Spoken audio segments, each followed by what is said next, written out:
Welcome back to Market Watch. The U.S. markets have had a day of rest for the Juneteenth holiday, but the global financial machine never stops. Tomorrow, Friday, June 20th, traders are heading back to their desks and it looks like they're walking into a very interesting session. We're going to break down exactly what to look for, from key economic data dropping overnight to the sentiment shaping the trading day. And let's get right into it. First, let's talk about the mood. While we were off on Thursday, U.S. stock futures were still active and they've set a decidedly cautious tone. Futures for all three major indices were pointing lower, suggesting that the risk-off sentiment that we saw bubbling up earlier in the week is carrying over. This means we could be looking at a lower open right out of the gate on Friday morning. So what's putting traders on edge? A big piece of the puzzle is what's happening overseas. We have a string of major economic reports from Asia and Europe that will hit the wires before the opening bell on Wall Street. First up, from Japan, we're getting fresh inflation data in the form of their National Consumer Price Index.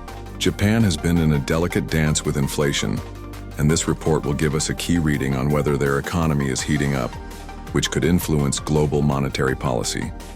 Next, all eyes will be on China as their central bank, the People's Bank of China, is set to make a decision on its key lending rates.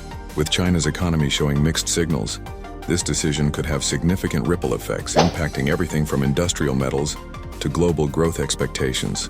A rate cut could signal stimulus while holding steady might renew concerns. Then, as we get closer to the US Open, we'll get a snapshot of the consumer in Europe with the release of retail sales data from the UK. We'll also see similar retail numbers coming out of Canada. This data is crucial because it tells us if consumers are still spending, despite higher interest rates and inflation. Weak numbers could add to global recession fears, while strong numbers might just boost market confidence. Beyond the data, the big themes that have been driving the market are still very much in play. The Federal Reserve's recent decision to hold interest rates steady is still being digested. The message seemed to be that the Fed is in no rush to cut rates and that higher for longer stance is keeping a lid on market enthusiasm. And of course, geopolitical tensions, particularly in the Middle East, continue to be a source of uncertainty that makes investors nervous.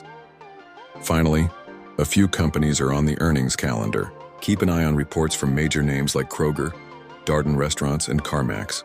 Their results, and more importantly, their outlooks for the rest of the year will give us a direct look into the health of the U.S. consumer.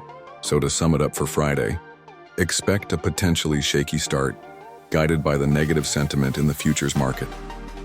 The direction of the day will likely be heavily influenced by that flood of international economic data and the latest earnings reports. Watch for headlines out of Japan, China, and the UK overnight. It will be a day where the global economic picture really sets the tone for US trading. Be prepared for some volatility as the market reopens and digests all of this new information. That's your look ahead for Friday, June 20th. It's shaping up to be a busy end to the week. Be sure to hit that subscribe button for our daily market updates. We'll be here to break it all down for you. Have a great evening, and we'll see you tomorrow.